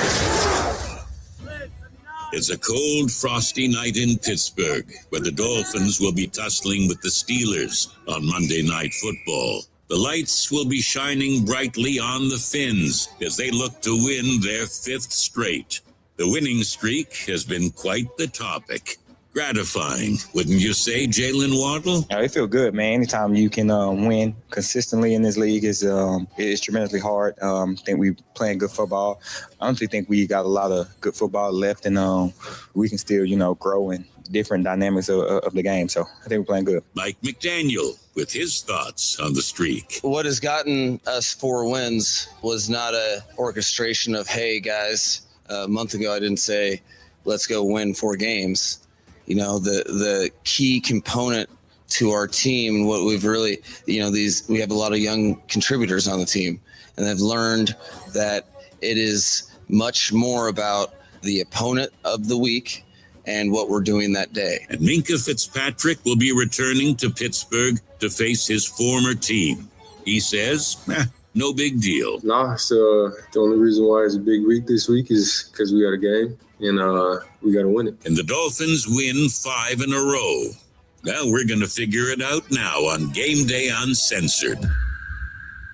The pregame show for real Miami football fans with Tobin and Solana, Omar Kelly, and Chris Perkins on FM 104.3 WQAM, Miami's sports leader. Game Day Uncensored on FM 104.3 WQAM is brought to you by the Lexus TX. Room for all your passions in 3 rows of luxurious comfort. Experience amazing at your Lexus dealer. By Edmore Sawgrass Cadillac. Shop over 22 acres of Cadillacs built for luxury and performance at Edmore Sawgrass Cadillac. Start your game-winning drive today at Edmore Sawgrass Cadillac. EdmoreSawgrassCadillac.com. And by JM Lexus. JM Lexus has the best team in the business. A 4.8 Google rating with over 22,000 reviews and counting. JM Lexus, West Sample Road, Margate. All right. Welcome back, everybody. It's Game Day Uncensored. Tobin and Solana here with you as we're getting you ready for Week 15 of the Miami Dolphins season. Monday Night Football against the Pittsburgh Steelers up in Steel City. It's coming your way at 8:15, but we got a condensed Game Day Uncensored. Solana's got Heat basketball coming your way at 6:45 pre-Heat. So we will bring in our guy, Omar Kelly, Miami Dolphins columnist from the Miami Herald. Omar, how is it up there, man? Are you okay? I'm all right. I'm surviving. I'll say that. It's really cold. It's a lot warmer than it was yesterday. There's snow on the ground. Looks like slush. It was snowing yesterday. So, but I can tell you the players will deal with cold, but not snow. So that's a positive. Yeah, but they practiced in snow, didn't they, Omar? I mean, they had the whole photo op, and I love it. Ready. Absolutely. They're acclimated, dude. I loved it. I know. They were in shorts and everything. Now they're ready. No big deal, right? This is a different team. They have changed the culture because they practiced in the snow and got acclimated. It's different now, dude. Listen, gentlemen, I came out my airport to stand waiting for my Uber for 3 minutes. I have those gloves that just have my fingertips out. Wouldn't you know my fingertips were frozen? Oh my God! It's a rookie move, though, Omar. I mean, you gotta close. I know. You gotta close the fingertips. Hey, but listen, how do I text with closed fingertips? See, fair point. See, I'm put not the phone used to away, this Omar. kind of You can't tweet. You can't tweet for 20 minutes while you're in the Uber. I'm getting an Uber. I'm getting an Uber. I gotta look. I gotta communicate. Plus, motion is supposed to keep them warmer, Solana, at the fingers. So that's you gotta get the blood flowing. All right. Well, I not made when the it's 10 mistake degrees, but okay. I made the mistake of not having the heater things you put in your pocket. It's that cold. For those who know cold, it's that cold. Omar, it doesn't matter because the coldest environment I've ever been in was actually at then Heinz Field. It was in Pittsburgh at 2016. Remember, that was the first time I ever met Omar. Yeah. At the airport, Tobin and I ran into Omar Kelly randomly with all my buddies. We were up there to watch the Dolphins win a playoff game. Well, guess what? They were out of it by the second quarter. And I had I was wearing 30 layers. I looked ridiculous. I looked like I weighed 500 pounds. And I had those things, all like those warmers everywhere in my pants, in my socks, in my ankles, in my shoulders. And midway through the first quarter, the Dolphins are down 30 points. Matt Moore's dead at the 30-yard line, and I can't feel any part of my body. My chicken tenders are frozen. I had bought a vodka to keep me from getting cold. It didn't work. Like, it was just a miserable experience. I don't know why people choose to do that. I said the same thing about the Green Bay game last year on Thanksgiving weekend. Why would you consciously choose to put yourself in that situation?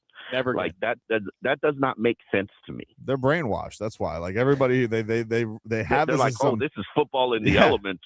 It's oh like, my God, it's some miserable. Yeah, it's some kind of badge of honor. It's like, nah. No. What? And then everybody who does that says, I regret doing that.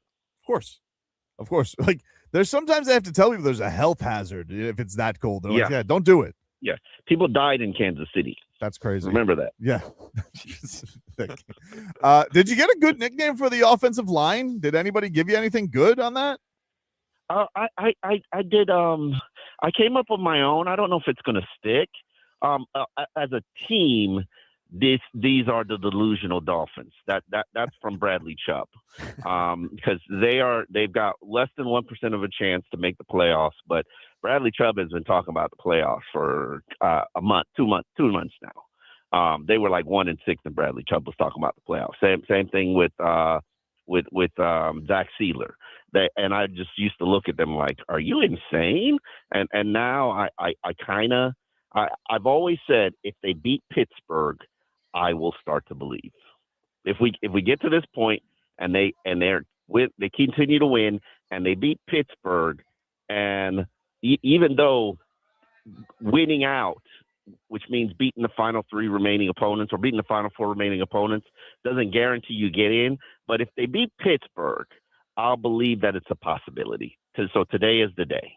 So how do they beat Pittsburgh? Can they lean on Devon Achane in this game today, Omar? Or do you imagine, with a combination of his ribs being banged up, a combination of the frigid temperatures in Pittsburgh, is that a path to success to lean on somebody in that type of environment whose ribs are banged up? I think he's fine. They didn't even give him a questionable on the status report, so I believe his ribs are not cracked. I think they were probably just bruised. He'll be shot up with Toradol today. He probably won't even feel it till tomorrow. So I'm not really worried about that now. Tomorrow, completely different story. And if you're Pittsburgh, you're probably landing extra hard on those ribs, and he should be wearing a flak jacket. But to me, this game comes down to Tua Tagovailoa. And I wrote a column in the Miami Herald. Like, everybody knows I'm a Tua fan. I was behind one of the individuals behind Tank for Tua.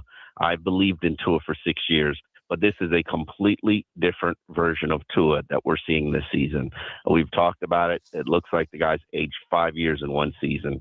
I need to see him show some semblance of life. I need a proof of life, a proof that you are something more than just a game manager, a proof that if needed, you can rally your team for 80 yards down the field in the final 2 minutes without having to rely on your run game.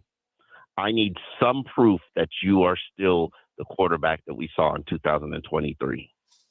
Is that the smart thing to do, though? Because, I mean, we saw those passes to Jalen Wright last week, and it was scary. It was like, because I don't know what happened. He looked so good to start the game, and then, like, he'll throw these scripted, time bombs. Yeah, like that's scripted. That's the play call sheet. That's the first 20. That's the first 5 third downs, the red zone plays. When those are done, what we got, and we practice those. And what happens is when it's time for what we got, you see that he has absolutely no chemistry with anybody on that field if they take away Jalen Waddle. And I'm not blaming anybody else, because as I wrote in the column, it's time to stop making excuses. We are looking at the 26th best quarterback in the NFL right now statistically. He is the 26th best, 26th or 24th. I don't know what happened based on yesterday, but he's in the bottom 20. I think he got passed by Tyler Shuck. Oh, Tyler Shuck, no, Rattler was ahead of him. But yes, two very bad rookies or young players in New Orleans are rated. He's having a horrendous season statistically. And That's just what it is. And yes, losing Tyreek Hill is a challenging thing. Yes, the offensive line was playing like trash early this season. Yes, he doesn't have chemistry with any weapon other than Jalen Waddle. Name another weapon other than Jalen Waddle and Darren Waller and Devon Achane. Dulcich doesn't do it for you. Who? Dulcich. Oh, yeah. I like him. I think he might have the fourth best chemistry with Tua. Like Tua likes him. Tua clearly likes him. But and these are not excuses. These are just good quarterbacks make it happen. I like how Tua managers don't. I like how Tua has to go through his receivers like Love Island. He goes, I like you. I'm feeling you. We should go on a date. He's got to wine and dine him. You got to wine and dine him a little Jalen bit. Wright and him clearly do not have chemistry in the pass game because that was every time they tried any Achane plays to him. Oh, I mean, it was terrible. Yeah, it's I don't know what happened to Tua because this is not who he is. The efficiency, the accuracy, or you're looking at passes, the pocket presence, all of those things are gone. The limiting turnovers, all of those things are gone, and we need to get some proof of life that quarterback still exists in there.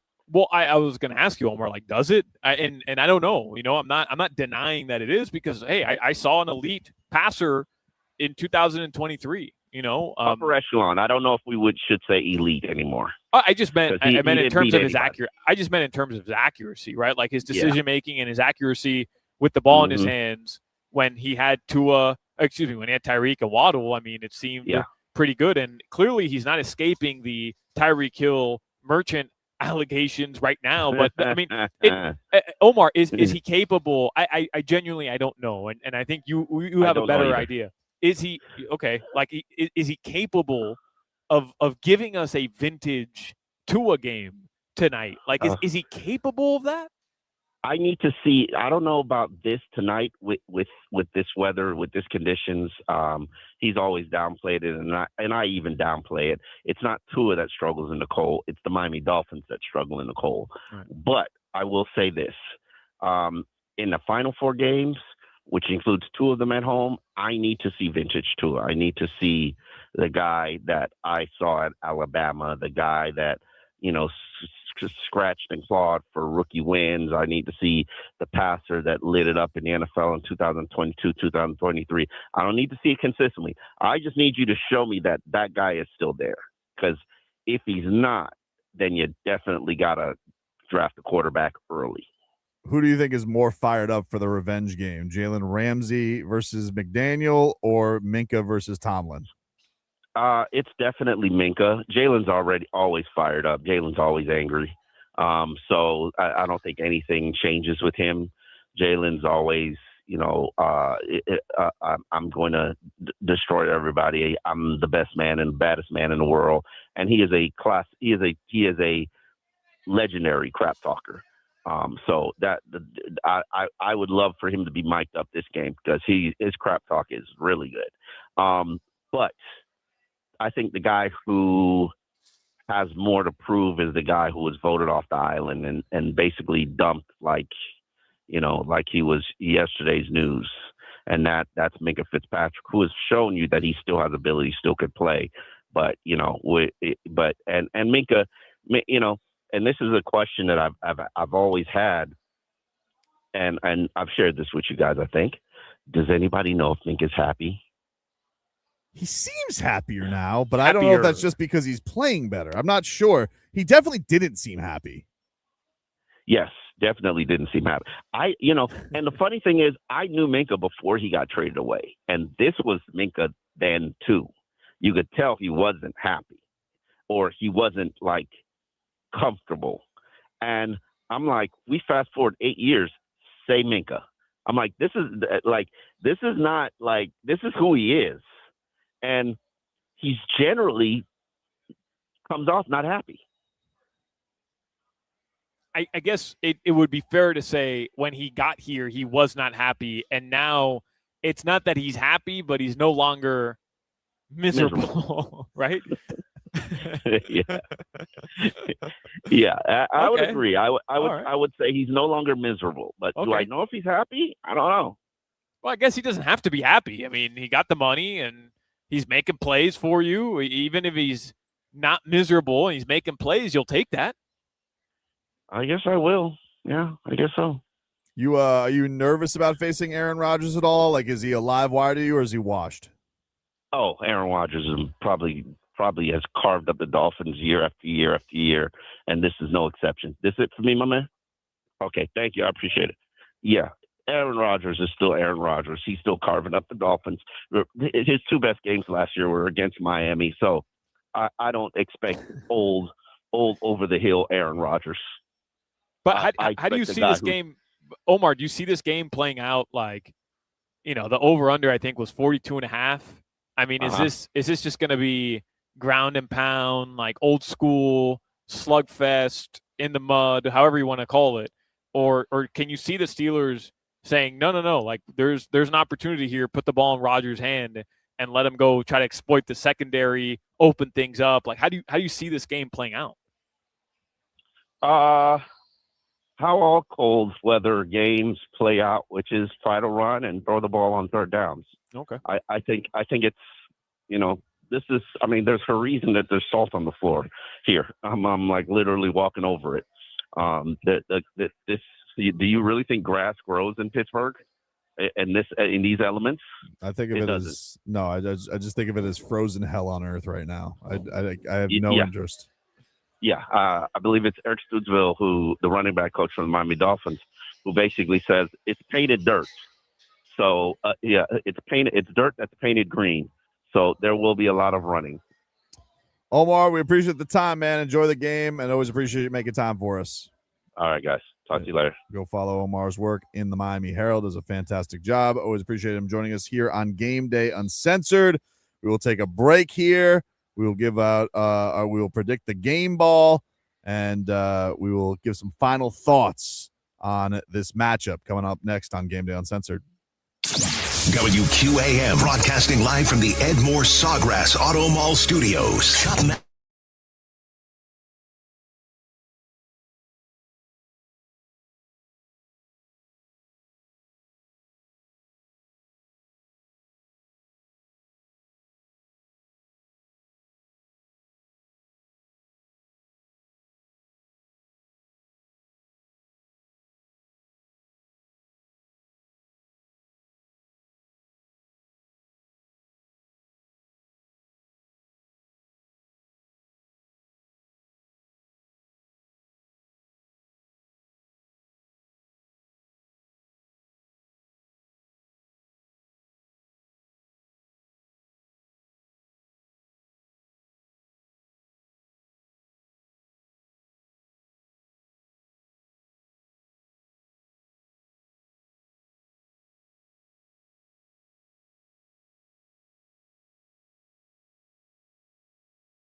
Uncensored here on FM 104.3 WQAM. I don't know if I'm going to get actives and actives before the end of the program today, but those are always brought to us by JM Lexus. And the December to remember is here at JM Lexus, a JD Power Dealer of Excellence winner for 5 consecutive years. Save up to $2,000 with no dealer fee now at JM Lexus. But the Dolphins obviously getting a break with no TJ Watt out there today for the Pittsburgh Steelers as we go into this busy night. Everybody walking in, Solana. They got, they apparently going to do an on-field interview on ESPN with Devon Achane today. He's kind of the feature. That is the one change. It always is, usually Tua or Tyreek, and this is very much become Devon Achane's team, it feels like. Yeah, no, I mean, how different it feels to be a Dolphins fan today than it did, 10, 12 weeks ago, Tobin, where – okay, rank the top players in the organization. Not that Devon Achane wasn't in the top, 6, 7, but Tyreek Hill was 1. Tua was 1B, but 2, and then Jalen Waddle. And here you are, it feels like the face is Devon Achane. And by the way, he wants all the TV time he can get, man, because he wants that price to be driven up as much as possible in a couple months. Yeah, and that's another thing that's kind of interesting about it too, right? Is you have this star running back who is just flourishing this year, and if you guys are going to be in this spot where the Dolphins feel like they gotta reset things a little bit more, it'd be hard to press to not feel like Devon Achane is a building block on that if you don't think you're that far away. But if you do, then maybe the Dolphins feel like they can get something for him. The thing is, it's just I don't know what kind of haul you get for a running back, and I think he's not just your run-of-the-mill running back because he could basically just take off and not get touched by anybody. It doesn't feel like Devon Achane takes a pounding with these runs, even with that fluke kind of fall on the ball last week. He's a weapon, Tobin, right? I hate to just categorize him as a running back, and he is. I'm not, don't get it twisted here, but he's a weapon. You can use him in so many different ways. He changes momentum throughout the course of the game anytime you can just get the ball in his hands. So, look, I mean, he's one of those guys right now. He's going to be a Pro Bowler. He's one of those dudes in the league right now. Got Jalen Waddle walking into the building as they're getting set. Waddle, it would be nice to have a breakout from him as well. Again, I don't know. Omar mentions there that he feels like this needs to be a Tua showcase, a glimmer of that. I don't know if that comes today. I'm not really sure. I'm not saying that it can't. I just don't know if that's necessarily the recipe. Because, look, there's no point right now in having the debate about Tua's status as an elite quarterback. He hasn't. He's had a terrible year this year. And that race isn't going to be won this year unless the Dolphins make the playoffs and he wins a playoff game. It would be nice that he wins in the cold weather, but I think even if he wins today, I don't think it's going to silence anybody. I think there'll be a little bit of finally we got this type of performance. But I just think that the tenor of this team has been set for, no, you're a running football team now. But if it comes down to you're going to need some key plays for your quarterback to execute, that's when it becomes a big deal. I don't think that we're going to live in a world where Tua is even into the beefy 200 numbers today and they're going to win. I just don't think that's the recipe, especially in conditions like this. No, it's just not. I mean, and it would be absurd to even consider that being the recipe, but I will remind you, Tobin, when people are zigging, McDaniel zags. And I know the Steelers are down several cornerbacks. They didn't elevate anybody. So I was reading a couple minutes ago, maybe they moved Jalen Ramsey back to cornerback because they had moved him to safety. Does McDaniel look at that matchup and say, hey, we do have an advantage here? I don't know. I wouldn't put it past him, but I don't expect that to be the case. The question is, can Tua convert and execute in those moments where it's 3rd and short and you need him to pick up the first down and move the chains? Those instances are the ones where I do still feel like he's capable of those moments throughout the game. He just hasn't been able to be consistent with it this year. No, he is not. But the defense, the one thing I have liked, and I think this is what's interesting, and Omar mentioned the the performances that Aaron Rodgers, I think back to that Green Bay game. You remember how good Tua was before we realized he got a concussion? Oh, that first half was so much fun. And then the second half was literally the worst quarterbacking display I've ever seen in my entire life. Yeah, and we were sitting here being like, what happened? And it turned out, hey, concussion. He's done for the year. Yeah. But, Aaron Rodgers, of course, coming back in that game. Unbelievable performance from him. So again, I think he's a little bit of a live wire. You got to keep that in mind in a game like this for sure. But from my standpoint, the defense has been playing so good. They're taking the football away. Zach Sealer, that game that he had last week, especially in the second half, he really feels like he's starting to find his groove. I think he trusts this defensive line in front of him. Him and Bradley Chubb have been absolute menaces. So I think that's real. I think that the Dolphins defense, which was so piss poor to start the year, couldn't get off the field. It almost felt like by luck when they would stop other teams. Now it feels to me like they're an impact defense. And I think if anything, that could really be in the difference of today's game because, they've been great at turning the football over and getting impact plays. That's been all over the place for them. How do you win a Monday Night Football game? Well, you win the turnover battle, right? On the road against a team that hasn't lost a Monday Night Football game at home going back to 1991. Turn them over, put yourself in plus yardage situation in their territory, and go execute, score some touchdowns in the red zone. Like that's the recipe right there, Tobin. Well, it's an interesting thing, and we mentioned this a little earlier, but it's a fan base that's a little on edge and a little fed up with even as much of a legend as Mike Tomlin is. This was this week where he was getting booed, and Jalen Ramsey had to come out and say to the fans, "Yeah, I thought that was bull bleep that the fans were doing." I think that this is one of those things where, all right, maybe you can get them a little. If you can get a big impact play or a couple of big impact plays, maybe you get the fan base turning on them a little bit. And this hollow ground, this Steelers fan base, this terrible towels, all of a sudden they get a little bit on edge and maybe want to turn on their team somewhat. So there's always that shoe you can put on them. Yeah, but I don't think they're there yet though. Like I don't know, Tobin. I don't know if maybe you're viewing it differently. Like the gauge you have is a little bit different than mine. I'm not saying Steelers fans aren't upset. I saw a couple of weeks ago them booing booing Mike Tomlin. Like I get it, but are they like they beat the Ravens last week? That's what I mean. I understand. They beat the Ravens last week. They're going to go from beating the Ravens, dominating Lamar Jackson, Aaron Rodgers looking pretty solid, and putting them back in the lead for that division to today, like because of maybe some turmoil midway through the first or second quarter, they're just done with the head coach and with the entire situation. I don't know. I think that narrative is a little overstated going into a game like this. Everybody expects them to win this game. Everybody in that building. Maybe. I think it's fleeting. Like we know as football fans, that stuff can wane really quickly. Like all of a sudden you think, oh, we're humming, and then you're not. And so I think it's a very sensitive thing. Let's predict the game ball before we get out of here. Our player to watch, brought to you by your Southern Lexus dealers and the Lexus December to Remember sales event. Get offers on select models for a limited time. Learn more at Lexus.com. Who do you got, Solana? Who are you going to pick today? If we have a player to watch or predict the game ball, if the Dolphins win, who will get the game ball in the locker room? Man, this is so tough because I want to say Minkah Fitzpatrick so bad, man. Like I want to say Minkah's going to go back to Pittsburgh. He's going to lead this defense. He's going to have a takeaway. By the way, he had his first sack a couple weeks ago, which was just bizarre.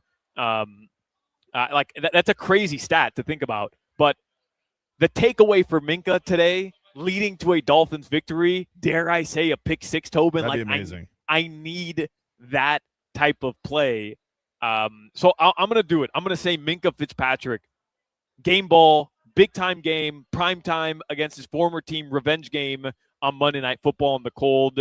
Lead us, Minkah. I like it. Jimmy, predict the game ball, man. Who do you think is going to have the best game for the Miami Dolphins today? This is maybe far-fetched, but I'm going to say Tua may have a big game. Wow! Here, Jimmy. That's stones right there, Jimmy. Stones. Okay. That's stones, dude. I like that. That's all right. Talk about delusional Dolphin fan right there. He's right there with Bradley Chubb Exactly. and Zach Sealer. I love it. Man, you guys left me Devon Achane? Suckers, dude. I can't believe that. No, it's too easy. We almost need to make a rule on this. We're not allowed to pick Devon Achane. Every time I go, I was going to go HM. Every time I go HN, you give me a little grief about it. You're like, oh, You you're can going go to with take HN for me? No, that's fine. You take him, Topes. I will That's fine. take Devon Achane because he's amazing. I take am a little nervous about his ribs. If I have to pick a co, I'm going to go with Zach Sealer because I feel like he's man's man. He doesn't care about the weather. And so, like, Zach Sealer will just, like, wrap up Aaron Rodgers like a polar bear and just, like, take him down, and Aaron Rodgers will have one of those looks. I hope we can get an Aaron Rodgers meme today where he looks like he's regretting football. By the way, I was speaking of ayahuasca boy, I was howling with laughter yesterday watching Jordan Poyer just botch an interception. I'm just like, I can't believe this guy's still playing in the NFL. He stinks. It's crazy because they end up still winning the game, but for a brief moment, Bills fans are just like, oh, what are we doing with this guy, man? What are we doing? He's 100 years old. We still got him out there. This is like it's like Sean McDermott's safety blanket. Like, you can't get rid of Jordan Poyer no matter how much he tries. So he's still here. We're still doing this with Jordan Poyer. Yes, you are. So we got a packed night, everybody. We got a packed night ahead. I'm heading on over to Davie. I'm going to watch the game at Twin Peaks with Leroy Horde. We're going to have a grand old time watching the Miami Dolphins take on the Pittsburgh Steelers. We're going to watch the Miami Heat take on the Toronto Raptors, and that's what we got coming up for you. Solana will have your pre-Heat coverage, getting you ready for Heat and Raptors. The Heat finally back from their hiatus, 6 days off, and so they will be taking on Toronto coming up at 7:30, but pre-Heat will get going in about 10 minutes or so. And then we got Panthers hockey also as well tonight. The Panthers are getting going in about 25 minutes for our fans of the Ice Cats. They get going at 7 o'clock in Tampa to wrap up their road trip, which has already been a pretty good trip. They start off with a win against Utah, and then they bounced back after that butt kicking they took from Colorado against Dallas. So a 3-1 road trip would kind of make you feel like the Cats are back. It's all ahead for you guys. So stay tuned right here on WQAM, and we will talk to you guys next time. And that's a wrap on Game Day Uncensored. Time now to play some football. Monday night style. Dolphins and Steelers coming up. We'll be back as soon